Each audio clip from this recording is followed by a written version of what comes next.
But before we get, there's one other speculation about the past I want to mention, which I found particularly interesting out of this year's crop of books on the subject, which is Barbara Ehrenreich's book, Blood Rights. She's an American writer based in New York, and in her book, Blood Rights, completely changed around my idea of human prehistory.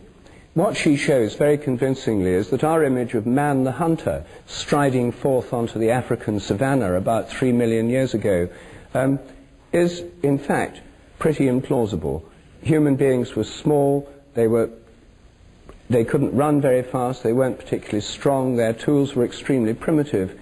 It's much more likely that for most of human history it was not man the hunter, but man the hunted.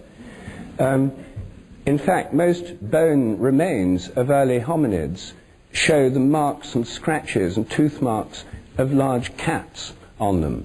Human beings were on the African savannah with lots of game, but also with lots of big predators. They were extremely vulnerable. And a great deal of human mentality, she argues, was shaped by millions of years of being preyed on by large predators. It wasn't until about 50,000 years ago that there was an improvement in hunting technologies all around the world, whereby human beings could indeed become fairly effective hunters. But for most of the 3.5 million years of hominid history, it was man the hunted. She shows very interestingly that this sheds light on many religious traditions, because in many religious traditions there's the idea of the victim, the sacrificial victim.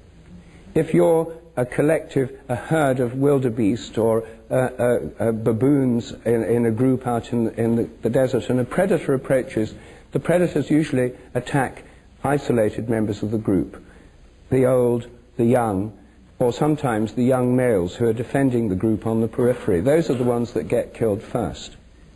And when they've killed one of them, they start eating it, and very often the rest of the group then relax, and they often stand round and watch the predator eating the prey, because once they've got one victim, they're not hungry anymore, they're not interested in the rest. So one dies for the sake of the rest.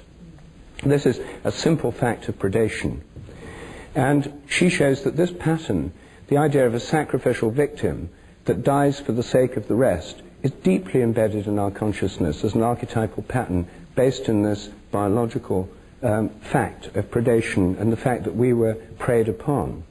She also shows that most of the early visions of gods and goddesses were in the form of carnivores.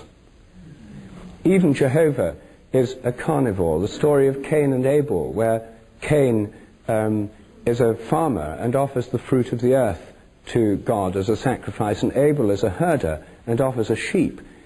God prefers the sacrifice of Abel.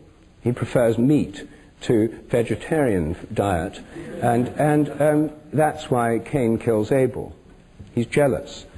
And so this carnivorous quality of the gods is associated with images of the gods in association with predatory animals. She then goes on to show that whole nations identify with predators as a kind of justification for war-making, where the whole nation becomes like a predator. The symbol of England and many other countries is the lion, of America, of the United States, the eagle, and so on. All around the world you find these predatory animals as national emblems. Well, I think her insights are particularly interesting, and because of this long history, it shows so much of our mythology, religious structure, and fears are related to this long period of being preyed on. She shows the fantasies, the nightmares of young children in modern cities like New York until they're about 5 years old, and not about child molesters and realistic fears, or at least the fears their parents have. They're about being eaten by monsters and wild animals. This is what most children's nightmares are about. And this would go back to a long period of history.